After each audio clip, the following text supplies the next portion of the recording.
pour moi, en tout cas, ça, c'est ma manière de voir les choses, c'est ma perception des choses. La spiritualité est un outil parce qu'on a le choix d'y croire ou non. On a le choix de l'utiliser pour son bien ou non. Et ça, j'aimerais ça en parler. Je vais en parler souvent dans mes prochaines vidéos ou conférences ou je sais pas. Encore dans l'idée de qu'est-ce qui est mieux pour toi, comment vivre une meilleure vie. Le fait de penser que tout ce qui t'arrive c'est du hasard puis que c'est la faute des autres puis tout ça t'apporte rien de bon. Et la spiritualité, ça te donne plein d'outils qui te permettent de mieux vivre les situations, qui te permettent d'avoir plus de motivation. Tu sais, juste le fait de croire qu'il existe quelque chose de plus grand que nous, le fait de croire à Dieu, le fait de croire à n'importe quoi qu'on pourrait appeler le ciel, la vie. C'est pas mal toutes les mêmes choses. L'univers. Ouais. Le fait de croire à toutes ces choses-là, ça te donne un support. Ça te donne on pourrait dire une lumière. Ça te donne une motivation. Imagine, t'es dans le moment le plus sombre de ta vie, t'es en dépression, tout va hyper mal et t'as plus de porte de sortie. Tu vois plus de solution. Le fait de te dire que il y a quelque chose de plus grand que nous, qui est là pour t'aider et qui est là pour t'envoyer des défis, qui est là pour te faire comprendre des choses, qui est là pour t'aider à progresser, à avancer.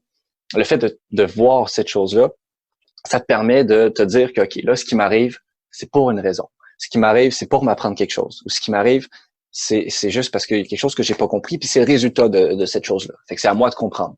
Fait que là, tu passes du mode victime à je trouve une solution et j'accepte ce qui m'arrive. Fait que ça, c'est pour ça que je trouve ça super intéressant parce que c'est un outil qui te permet de résoudre un tas de problèmes qu'on pourrait avoir dans la vie de tous les jours.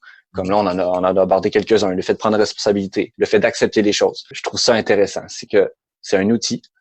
On a le choix de le prendre ou pas. Mais quand on le prend, les choses deviennent plus faciles. C'est pas, ça sert à rien de chercher à savoir si c'est vrai ou pas. La loi de l'attraction, est-ce que ça marche, est-ce que ça marche pas? Tout le monde pourrait dire que oui, comme tout le monde pourrait dire que non. Il n'y a pas de vérité là-dessus. Il y a une seule chose qui est sûre, c'est que le fait d'aborder cette philosophie de vie, ça va t'aider. Et moi, oui, ben on peut regarder le bouddhisme aussi, puis le monde dit, wow, c'est une belle, c'est pas une religion, c'est pas une secte, c'est pas une spiritualité, c'est une philosophie. Ouais. Tu parlais tantôt de perception. J'ai dit plein de choses là, depuis tantôt. Je l'avais peut-être compris d'une manière, puis toi, tu l'aurais compris d'une autre manière. Les perceptions aussi, c'est encore quelque chose qui est tellement, complexe ça aussi. Parce que je peux dire une affaire, puis toi, tu as compris blanc, puis l'autre dit, ben non, c'est noir. Et tu disais tantôt comme quoi que on essaie d'être le plus positif possible, mais si tout le monde était positif, on ne pourrait pas cheminer en quelque part. C'est pour ça que moi, je dis toujours qu'il y a du blanc puis il y a du noir, comme du positif et du négatif. Puis je prends, moi, la métaphore que ces deux chambres qui sont un à côté, un contre l'autre, séparés par un mur, puis il y a une porte en plein centre. Rouvre la porte d'un côté et allume la lumière d'un côté. L'autre bord, tu laisses ça en noirceur. Est-ce que c'est la noirceur qui rentre dans la lumière ou c'est la lumière qui rentre dans la noirceur? Fait qu'on sait que c'est la lumière qui rentre dans la noirceur. Fait en quelque part, on sait toujours que la lumière est plus forte, en quelque part. Fait que là, je me dis, OK, qu'est-ce que je peux faire pour que moi, je sois le plus heureux, pour que moi, je sois le plus en paix avec moi-même. J'ai été, comme je disais tantôt, toutes les souffrances que j'ai passées dans le passé, c'est à un moment donné, tu atteins un éveil. Tantôt, tu n'avais pas mis le mot dessus. Mais c'est ça, je pense, c'est quand on atteint un petit éveil, ceux qui ont passé par la dépression ou quelque chose comme ça, et ils voient que, ils vont croire à quelque chose. Il y en a qui disent qu'ils sont dans le bas du tonneau, puis il faut qu'ils trouvent quelque chose. OK, ben il y a quelqu'un qui s'appelle peu importe, puis il dit, regarde, il est dans une secte, mais je sais pas si c'est une secte, je m'envoie là-dedans, puis ben tu sais, il y a telle affaire, puis j'ai vu mes expériences par rapport à ça. En quelque part, si tu es bien avec toi-même, c'est juste ça qui importe le plus. Pour moi, c'est ma définition d'être bien avec moi-même. Avant, il fallait que j'aie une réponse de ma blonde, savoir si c'était correct, ou de mes parents si c'était correct, quoi que ce soit. Mais là, aujourd'hui, le mot maître, c'est gros, mais j'essaie d'être maître de moi-même. Mais en même temps, je prends toujours quand même...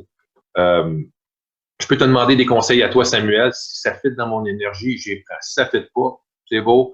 Je t'ai demandé une question par rapport à telle affaire, puis je n'étais pas sûr, c'est beau. Ça m'arrive naturellement à poser des questions par rapport à mon cercle d'amis ou à des personnes, même un étranger, des fois, va venir me parler. Un bel exemple, Samuel. Hey, là, je m'en vais loin, là, mais je suis né avec ça. l'année passée, je joue au tennis, ma chum me s'en vient ici avec son gars de 8 ans. Et je peux-tu jouer au tennis avec toi? Je dis, ben oui, puis moi, je suis un bon joueur de tennis. Mais là, je joue avec un gars de 8 ans. Fait qu'on est juste un chacun de son côté du filet. Je fais juste des petits coups à lui, mais les 3 premiers coups, je les lance dans le filet parce que je suis pas habitué de jouer pas trop fort, puis je veux pas y jouer fort contre lui. Puis à chaque fois, je dis, je m'excuse. Attends, je vais refaire ça. Je m'excuse. Là, il me regarde, il dit, tu t'excuses souvent à toi, hein? Là, j'ai pris le temps de, tu sais, j'étais en réflexion, ça a pris comme 5-7 secondes avant de répondre, puis je suis comme, ouais, je pense que oui. Puis il me regarde, puis il dit, moi aussi, ça m'arrive. Fait que je retourne de bord, il est allé chercher les balles comme si rien n'était, puis là, je voyais, je dis, oh, wow, tu dis le mec qui est devant moi. Tu sais, puis il a été complètement dans l'amour puis dans l'humilité, mais juste posé une question, puis c'est comme, gars, c'était correct. Puis j'ai fait comme, oh, wow. Fait que, tu sais, il m'a montré comment avoir une attitude envers les autres personnes aussi, puis j'ai fait comme, que c'est beau. Fait que, tu sais, autant que toi, tu peux m'enseigner des affaires, que moi, je peux enseigner des affaires aux autres personnes. Quand ça fait dans ton énergie, ben pourquoi pas? C'est super intéressant. Un petit enfant, c'est vrai que ça aussi, c'est quelque chose que j'aime utiliser, c'est aller chercher dans ce qui t'arrive dans ta vie. Parce que, comment dire, dans tout ce qui nous arrive, là, on peut tellement faire des métaphores avec ça et aller chercher des réponses à des questions par rapport à ce qui nous est déjà arrivé sur n'importe quelle situation. Puis ça, ben c'est ça, c'en a un bon exemple, comme le petit enfant qui fait juste s'exprimer normalement, mais d'une certaine manière qui fait que tu te sens pas mal par rapport à ça, tu fais juste comprendre, puis c'est correct. C'est bon, tu as le droit d'être ce que tu es. Et puis t'en as tiré une leçon de vie, on pourrait dire. Ça t'a marqué d'une certaine manière. Après que tu m'avais parlé de la porte, ça déjà la porte aussi c'est intéressant, de comprendre que la lumière est plus forte que l'ombre, fait que ça sert à rien de s'enfouir dans l'ombre parce que tu vas jamais gagner. Il faut mieux aller vers le positif, vers les bonnes énergies. Puis ça, j'ai plein de réponses scientifiques à cette chose-là, si jamais il faut. C'est cool. Et il y en a une que j'ai appris il y a pas très longtemps qui est super intéressante, c'est que ça cogne un peu aussi. Ça te permet de réaliser à quel point c'est inutile de rester dans le négatif. Non, ben, toutes les émotions ont leur but, elles sont toutes utiles, mais c'est pas nécessaire de continuer de nourrir ça. Et parce que quand on est dans une émotion négative forte, intense, notre amygdale prend le contrôle. L'amygdale, c'est le cerveau primitif, c'est le cerveau reptilien, c'est celui qui réagit, qui fonctionne avec l'instinct. Et attends, juste regarder que j'ai assez de batterie. Ouais. Fait que quand tu es dans une émotion négative intense, ça peut être aussi le stress ou ça peut être la colère.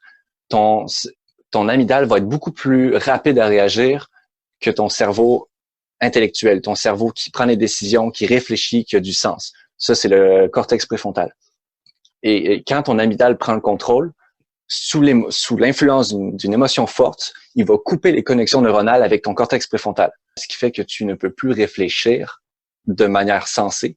Tu prends plus de décisions basées sur quelque chose de réel. Tu te mets un filtre en pleine face et surtout, tu deviens stupide. C'est littéralement ça. Quand tu es dans une émotion négative intense, tu deviens stupide.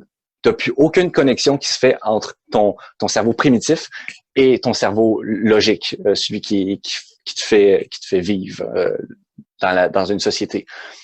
Et ça, je trouvais ça intéressant. C'est juste ce concept-là de comprendre que quand tu es dans une mauvaise émotion, tu deviens vraiment stupide. Déjà, de un, tu comprends qu'il faut arrêter de prendre des décisions dans cette émotion-là.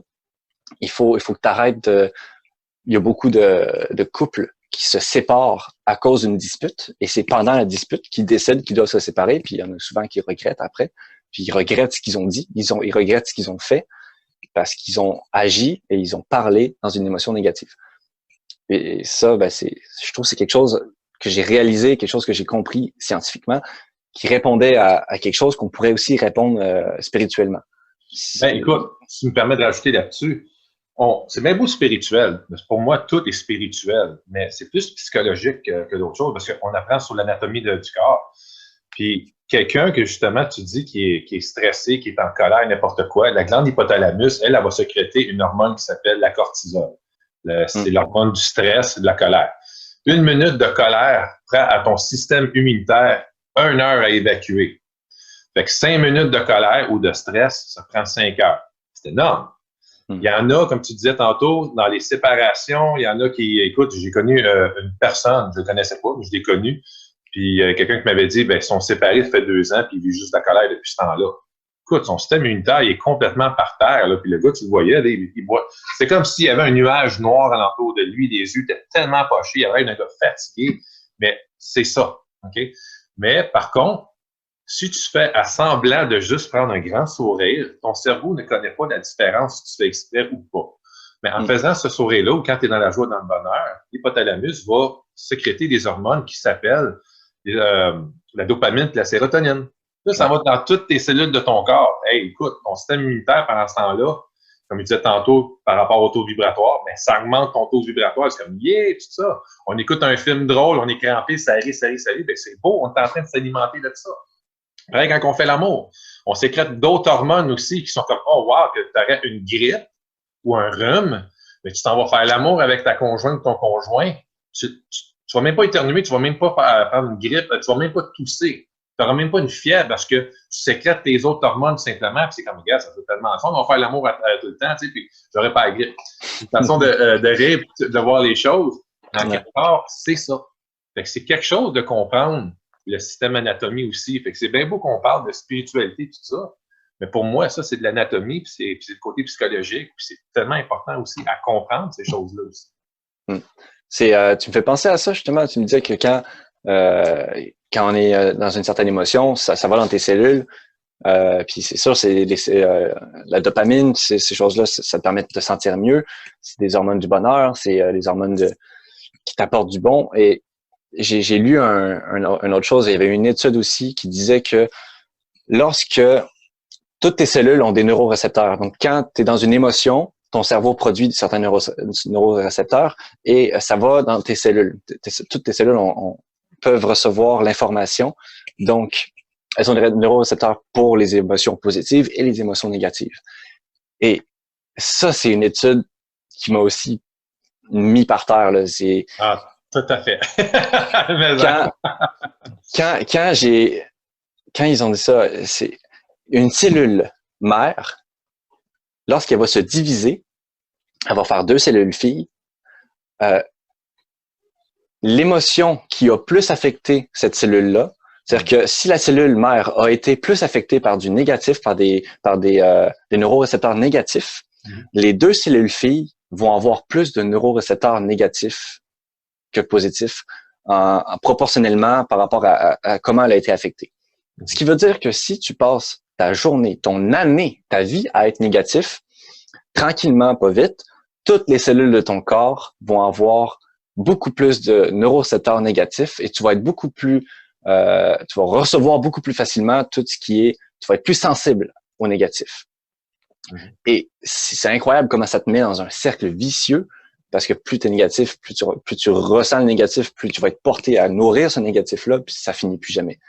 Et c'est vraiment comme incroyable qu'à un niveau cellulaire, tes cellules suivent tes émotions. Si tu es tout le temps positif, les 2 cellules filles vont avoir plus de neurorécepteurs positifs. Puis tu vas être juste de plus en plus heureux et ça va être plus facile pour toi d'être heureux. Et ça, c'est incroyable. c'est malade. J'ajoute là-dessus, Samuel, parce que tout ce que tu dis depuis tantôt, là, je trouve ça tellement intéressant, puis je suis d'accord avec toi aussi. Mais en même temps, si tu ne prends pas soin de toi naturellement, puis tu ne prends pas soin de tes cellules par rapport à tout ce qu'on vient de parler, tu attires la maladie vers toi. Et si tu continues à ne pas prendre soin de toi, tu peux attirer, j'ai bien dit tu peux attirer le cancer vers toi. Parce que pour moi, tous ceux qui atteignent le cancer, c'est des émotions. C'est des émotions qui sont là. Tu sais, on peut dire aussi la cigarette aussi, ça attire le cancer. Mon père, il est décédé de ça aussi. Ceux qui ont le cancer du sein, je trouve ça vraiment plate. Mais tu sais, je veux pas dire traiter parce que je fais des travaux énergétiques sur les personnes qui ont du cancer. Puis la semaine passée, il y en a une qui est venue ici, puis elle a le cancer du sein. Puis bon, naturellement, on fait des travaux énergétiques là-dessus aussi, mais elle me l'a dit aussi qu'elle a vécu énormément d'émotions.